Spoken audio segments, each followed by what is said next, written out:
série. E aí, assim quando aparecesse a imagem do Robin, né, incorporada pelo nosso querido Kurt Warner, que ontem completou 68 anos. Uma salva de palmas para Kurt Warner aí.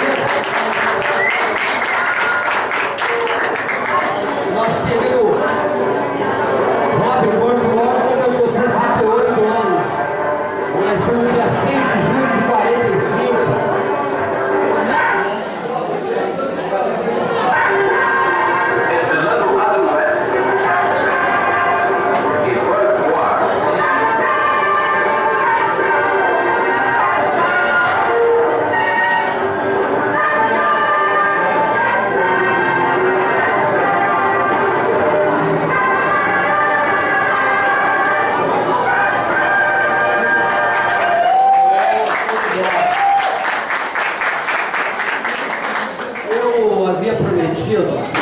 Essa talvez seja a minha sexta ou sétima palestra sobre a série.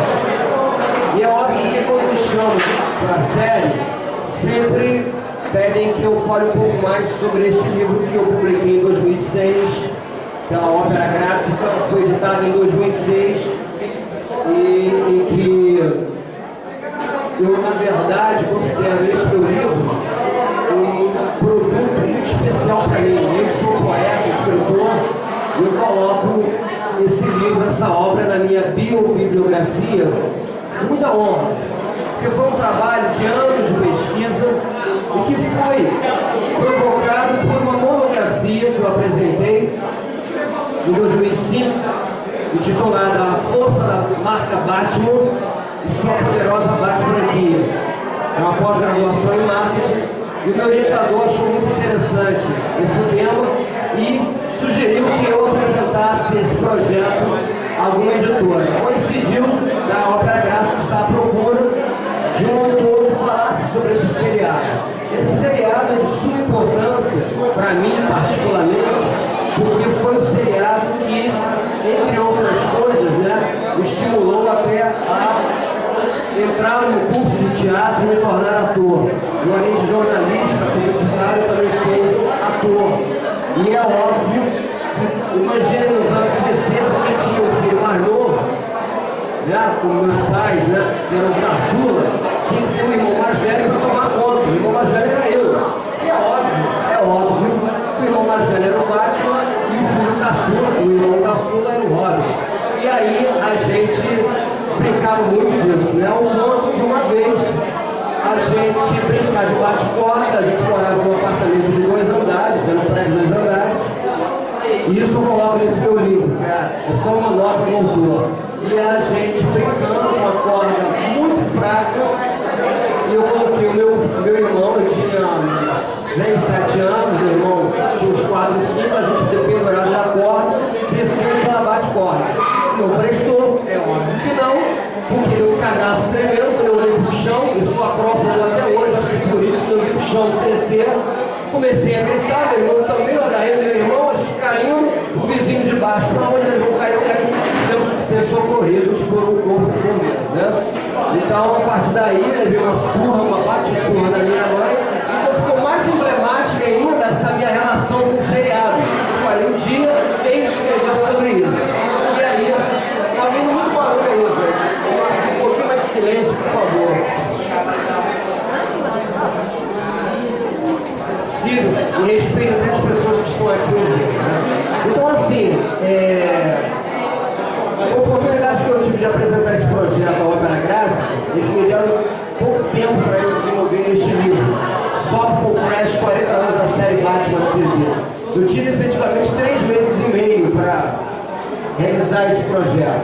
É óbvio que muita coisa, muito da literatura deste livro já estava pronta. Porque eu queria acusar aqui a presença de um grande amigo meu, um grande expert no universo do museu em geral, um dos maiores colecionistas, se não for o maior, que é o Márcio Escoteiro, que está aqui, ó, que é meu sócio durante anos, na ordem filosófica do Universidade, uma ideia, uma iniciativa do Leonardo Vieira. Não é o Leonardo Vieira, ex-ator da Globo, mas é um cara muito querido nosso, e ele me apresentou o escoteiro, a gente começou a ter uma grande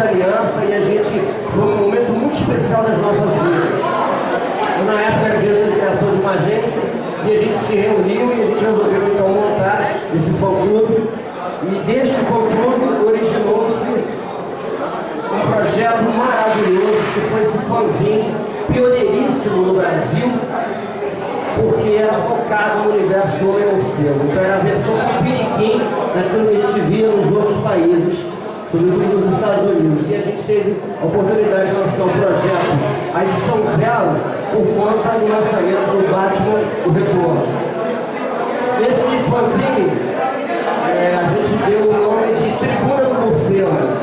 E ele tem aqui 7 edições, contando aqui com a edição 0, que na verdade são 8 edições, a edição 0 é o número 7. E só para registrar, inclusive nós estamos autografando aqui, o standzinho ali, quem estiver interessado depois da palestra também é só procurar. A capa foi desenhada e assinada por ninguém menos do que Jerry Robinson. Quando ainda vimos aqui no Brasil, no Museu do Telefone, eu e o escoteiro registramos esse momento. Ele desenhou e fotografou para a gente essa linda capa que depois foi colorizada pelo nosso querido Adolfo Filho, né? Que nós temos aqui, infelizmente. Então são coisas que marcaram muito essa nossa trajetória. E por que eu estou dizendo isso? Porque parte dessa literatura, como eu falei, no caso da edição número 4, que foi dedicada à cult série de 66, parte dessa literatura está inserida neste meu livro. Porque, na verdade, o fanzine foi escrito, não foram apenas 2 mãos, 4 mãos, 6 mãos, foram várias mãos, vários colaboradores. Mas, logicamente, quem esteve sempre à frente era o Museu do Escoteiro, que praticamente escrevíamos a 4 mãos, aí sim, na execução dos textos, né? Mas a colaboração era coletiva, muitos amigos nossos ajudavam muito. Nesse caso do projeto, não, nesse caso do projeto foi uma coisa mais forte. Eu gostaria de pedir um pouquinho de paciência de vocês, porque eu trouxe aqui um trecho do meu livro que fala da importância desse livro, porque ele fala não somente de uma série de TV, não somente da série cult do Batman de 66, mas também de um fenômeno da cultura de massa. Então eu vou ser bem breve com vocês, para vocês entenderem por que este seriado até hoje é cultuado. Não é simplesmente pelas, entre aspas, as gaiatices, né? As bizarrices, os capos, os improvisos, a estética Ken que foi adotada. Há muito batmanismo hoje que torce o nariz para essa série, mas hoje está vendo uma onda retrô resgatando muito essa série. Você vê isso mesmo no roteiro do Jeff Parker, né, que está falando sobre essa revista digital que foi lançada a partir de toda a ambiência de 66. Você vê os lançamentos agora que já estão acontecendo nos Estados Unidos, estão chegando aqui no Brasil aos poucos, né? Os brinquedos relacionados à série, até a preocupação do bigodinho do César Romero. Nós vamos poder agora adquirir o coringa do César Romero com o bigodinho todo. As feições do Adam West, as feições do Burns, da Julie Newmar, do Frank Washington, do Alex Perez, enfim, todos os arquétipos dos vilões interpretados maravilhosamente bem por aquele elenco hollywoodiano, hoje todos esses ídolos estão sendo resgatados. Então por que essa série foi tão icônica? Eu gostaria de falar um pouquinho sobre isso, esse momento que o Brasil se encontrava e o mundo, né? A importância, por que foi feita essa série beirando a comédia e não aproveitava, e por que não aproveitou o gancho, né, dos telefilmes, dos teleseriados de 43 e de 49, né? Vou ler para vocês rapidinho isso aqui. Eu só gostaria um pouquinho mais de silêncio. A galera ainda está muito... Era legal sair um pouquinho, né? Vocês estão me ouvindo bem, né, galera? Vamos lá. Escrever sobre a estreia da série Batman na TV brasileira é contar um pouco da história do país e do mundo nesse período. É lembrar de fatos e notícias, acontecimentos que mexeram na geração símbolo do século XX. Em especial de tudo que influenciou e contribuiu para um fenômeno de cultura de massa chamado em 66 de Batmania, a Batmania. Se de um lado havia uma turma embalada pelo ritmo aqui no Brasil da Jovem Guarda, dos programas de auditórios, do sucesso das primeiras telenovelas, de outro havia uma juventude engajada que sentia-se revoltada, indignada com as mudanças radicais do cenário político do Brasil. Passados 2 anos do golpe militar, sim, porque o golpe militar em 64 e 66, meses depois essa série foi dublada e estreou aqui no Brasil, lá nos Estados Unidos, no dia 12 de janeiro de 66. E aqui no Brasil, pelo Canal 5, a antiga TV Paulista, que depois a TV Globo adquiriu, foi em 20 de setembro. Então, meses depois, né? Então, assim, como eu estava falando, 2 anos depois do golpe, os atos institucionais decretados provocariam muita revolta entre o povo e a intelectualidade. Qual era a resposta artística para esse movimento que acontecia? Era a contracultura. Né? E o que viria a ser? A essa realidade imposta e desejada viria esta forma de contracultura para quê? Manifestada através de maneira múltipla, na moda, nas artes, nos costumes. Diante da turbulência ideológica, a TV brasileira ganhava mais adeptos e em pouco tempo tornou-se o mais popular meio de comunicação. No início dos anos 60, cerca de 200 mil aparelhos de TV chegavam aqui e tempos mais tarde o videotape. Com isso, facilitou as produções televisivas, passando a ser utilizado com mais frequência nos programas de humor. As propagandas televisivas, antes apresentadas ao vivo, passariam a ser gravadas por videotape. E o governo Juscelino Kubitschek, após a transmissão nacional da inauguração de Brasília, resolveu investir em coberturas à distância, visando conquistar mais telespectadores. O teleteatro também se rendeu ao VT. Mais tarde, com a presidência do Jânio Quadros, ele instituiu o Código Brasileiro de Telecomunicações, CONTEL, né, o Conselho Nacional de Telecomunicações. Na época, o então presidente assinou um decreto, uma lei federal que obrigava a dublagem de todos os desenhos animados, seriados e filmes estrangeiros exibidos pela TV. Enquanto isso, nos Estados Unidos, a juventude inflamava ideias revolucionárias. A nova geração nascida do baby boom, do pós-guerra, ditava um comportamento liberal e uma releitura estética. O estilo camp. O que é o estilo camp, gente, que foi adotado nessa série? Nada mais um termo que caracteriza o exagero, o artifício, o surrealismo entre o sensato e o absurdo. Essa era a maneira de contestação da época. Era a palavra que mais circulava nas universidades, nas reuniões de família, nas galerias de arte e convenções de partido. Ou seja, a sociedade industrial rompia princípios, alterava relações e condições de vida. O consumo era uma realidade e a máquina comercial passou a entender o jovem como um potencial consumidor. Tudo era produzido a partir dele para ele. Bandas de rock, líderes políticos e guerreiros, por exemplo, foram idolatrados porque contestavam o sistema e por isso mesmo foram consumidos através de seus rostos estampados em camisas, bonés, saias, calças, pôsteres, glossos, blocos. Então hoje a gente vê os líderes políticos, Che Guevara, tudo isso começou lá na contracultura. A afirmação da juventude para fazer vingar a negação estava presente em todos os campos. Na moda, na pintura, nas revistas em quadrinhos, nos seriados televisivos, no cinema e principalmente na música. Não somente nos Estados Unidos, mas o mundo havia mudado, né? Mao Tse-tung lançava a Revolução Cultural. Os soviéticos anunciavam que o foguete Luna 10 estava em órbita da Lua. Estudantes americanos faziam passeatas contra a guerra do Vietnã. A mini saia balançava a moda e mudava hábitos. A modelo Tweed, que tornou popular a nova peça, complementou o visual com cílios postiços e meias coloridas. Ou seja, os movimentos artísticos se alastravam a uma velocidade estonteante, do minimalismo passando pelos happenings, as performances até a conceituada pop art, tendo à frente o símbolo artista que é o Andy Warhol. As luzes estouradas, os tons psicodélicos imperavam no mundo moderno via satélite. Em 66 nos Estados Unidos, os seriados de TV de maior audiência já eram produzidos em cores, já em sua temporada, sua segunda temporada. Sendo que Batman, a série, foi a precursora de tudo. Por quê? Foi a primeira vez que foi produzida uma série com o objetivo de explorar justamente a TV em cores. Aqui no Brasil, nós ainda não recebemos o sinal ainda em cores, né? Batman em preto e branco, que eu falo muito bem.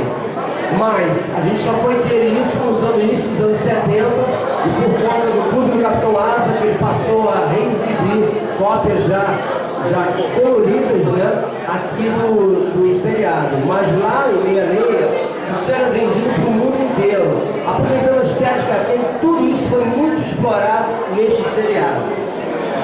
Então, Batman era um programa com estilo próprio. Ele conseguia misturar, na dose certa, elementos do universo adulto com uma trama infantil, algo jamais visto no horário nobre.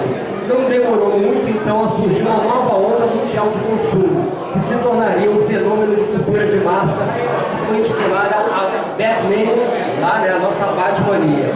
Tudo era possível de ser consumido. Chocolates, brinquedos, toalhas, produtos de cama, mesa e banho. O que vocês imaginassem já eram consumidos com o emblema do Batman. E isso foi declarado primeiro o quê? A primeira onda forte de Batmania. A segunda onda só foi vista em 89, com o filme estrelado por Michael Keaton, o filme de Tim Burton. Então, assim, tudo isso marcou essa geração do Baby Boom, pós-guerra.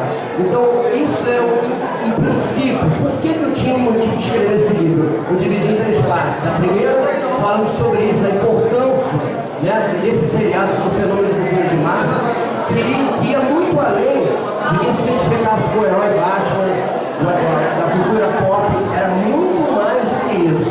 Na segunda parte do livro, aí se eu dedico a guia de episódios, que eu vou falar mais sobre o seriado. E a última parte é o fandom, eu falo sobre curiosidades, que eu acho que vocês sempre têm algumas curiosidades, eu trouxe aqui algumas pinceladas, coisas muito engraçadas do seriado. Muitos de vocês já sabem que já leram, porque, volto a dizer, tudo isso, gente, foi fruto de uma pesquisa minha, que eu já tinha colaboração de vários outros batmaníacos, amigos meus. Aqui eu dedico, além do Márcio Escoteiro, ao Mário Abad, ao Silvio Ribas, a galera lá de São Paulo, a Batbase, o Renato Araújo, o Robson, muitas pessoas legais.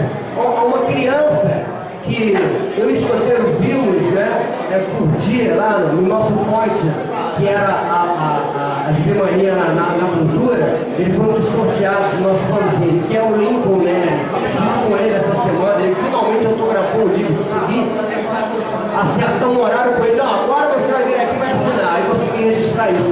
Link, né, hoje está com 28, 29 anos, já um homem, já um profissional, e fez maravilhosamente bem a parte de uma trajetória, o site, e depois agora tem um projeto editorial também, e a sua versão online. E é óbvio que todos nós tínhamos a versão também impressa para a gente ter o meu autógrafo e tudo mais. Então, assim, são pessoas que nos ajudaram muito naquela ocasião. Hoje é muito mais fácil de falar acessando a internet. Então, eu tinha esse propósito. Por que um profissional de marketing se interessou em falar sobre cultura pop? Por que o Batman? Porque esse seriado em especial representou tudo isso e muito mais. Vamos falar agora um pouco do seriado, que, como eu falei, era focado para criança, mas também tinha nas entrelinhas algumas coisas, algumas mensagens para os adultos, né? Aí foram criticados toda a situação política da época, aquela tríade que acontecia na época, o sexo, drogas e rock and roll, o movimento hippie, os powers, tudo isso que a gente viu, estudou, e algumas pessoas aqui na plateia até presenciaram, o Woodstock, porque isso tudo antecedeu o Festival do Woodstock, em 69. Tudo isso eram elementos que eram discutidos na série de forma tão precoce. Né? Tudo aquilo que estava acontecendo na juventude era preciso resgatar um herói que se identificasse com o jovem, mas que estivesse acima do bem e do mal.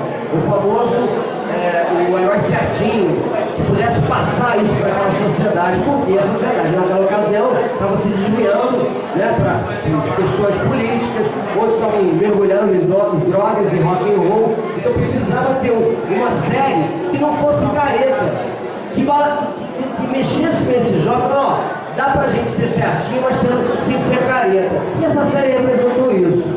Só para vocês terem uma ideia, Na música naquela época, o twist estava rolando a solta nas pistas de dança, e o Chuck Checker era um ícone, né? E ele fez o Vatuzzi, né?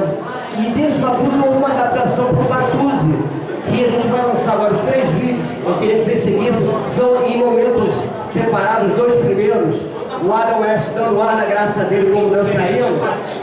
Os dois primeiros vídeos, vocês vão ver o Adam, que é no episódio piloto, né, que é o charada, é uma charada, e vocês vão ver que ele com a Molly, que era a Jill St. John, que foi uma Bond Girl. Ela viria a ser Bond Girl depois que os Diamantes São Eternos com o Sean Connery, né?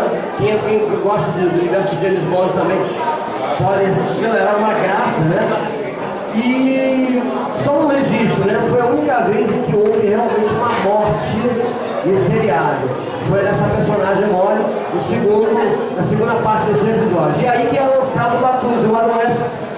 O Robert Butler, que foi o primeiro diretor, né, desse episódio, falou assim: Adam, cria alguma coisa, e ele criou então uma coisa entre o Vatuzzi e o Vatuzzi virou o Vatuzzi, que é isso que vocês vão ver. Fez tanto sucesso que depois, aí no finalzinho da primeira temporada, ele retorna no episódio do Rei Tut, né, interpretado pelo Victor Gono, e aí ele escracha mais ainda na dança, vocês vão morrer de rir. E depois tem a Beth Guion, interpretada pela Yvonne Craig, que também já estava no finalzinho já da série, né? A série já estava caindo em audiência. Aí o diretor lá deu uma loucura, uma coisa, vamos fazer com que a Yvonne também faça uma espécie de Vatuzzi também. Ela fez a maneira dela também. Vamos ver aqui essa sequência?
Nas cenas mais acessadas no YouTube, e ficou no nosso imaginário.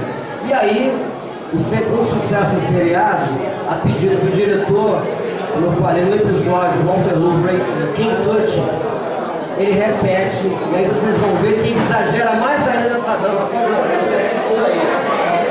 Essa pra mim eu acho até mais engraçada ainda, né? Que aí o Rei Tut fala assim, music, back music. E aí o Adam dá aquele show mesmo dele ali.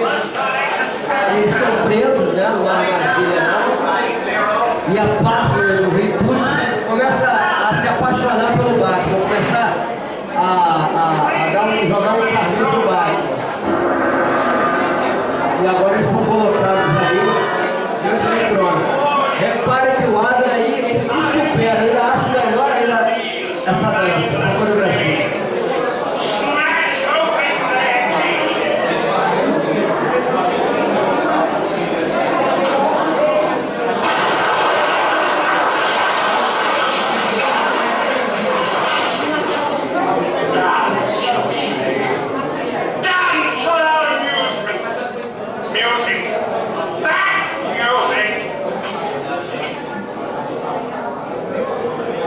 Olha que som agora, olha que lindo.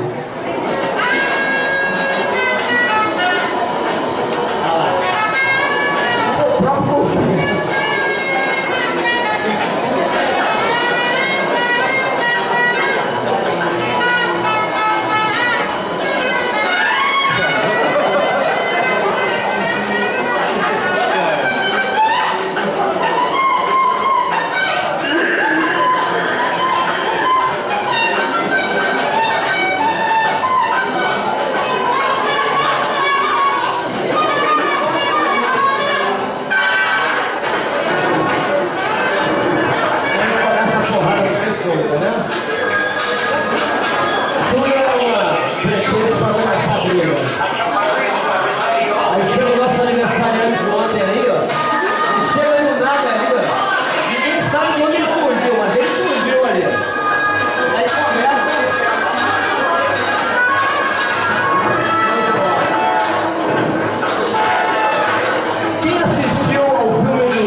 Foi a partir dessa cena que o John Travolta com a Uma Thurman faz, né? Que ele faz um dedo cruzado aqui no céu.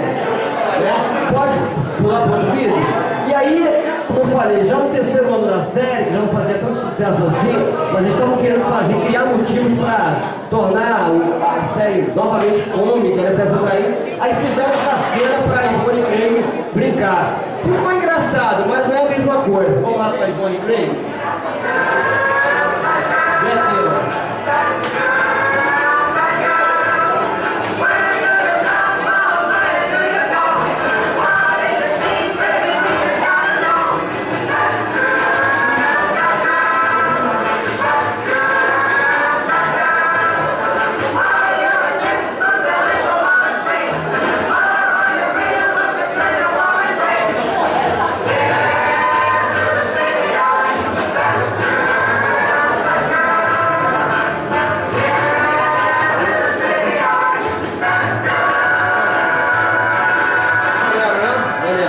Então, esse seriado, ele consiste em 120 episódios. Foram 3 sessões, chamam de sessões, né? São as estações lá. Foram 3 temporadas. Em sua maioria, sobretudo nos primeiros 2 anos, sempre eram episódios com 2 partes. Sempre os heróis ficavam e caíam numa armadilha, eu não sei se vocês se lembram, né? Que aí o famoso locutor, o original, era o Bill Dozer, que era ninguém menos que o próprio produtor da série, o produtor executivo, e ele falava, não perca amanhã, será que bate uma dupla dinâmica vai sair dessa? Não perca amanhã, a famosa frase, na mesma bate-hora, no mesmo bate-canal. Então esse formato imperou na maioria, né, ao longo do seriado, mas houve também episódios, houve 3 episódios que foram subdivididos em 3 partes. Inclusive, no último ano, porque no último ano havia um formato diferenciado, que é justamente com a entrada da Batgirl. Excetuando o primeiro episódio, que foi como quando a Barbara Gordon se transforma em Batgirl, que ali são 2 partes, né? Que ela se casa com o Pinguim, com o Blood Meredith. Ali, a partir dali, você tinha um episódio que iniciava-se a aventura e terminava no mesmo dia, no mesmo episódio, eu quero dizer. Mas houve, tirando essa abertura no início da terceira temporada, houve mais 2 episódios em que foram subdivididos em 3 partes. Mas a sua maioria, no todo, eram sempre 2 partes. Né?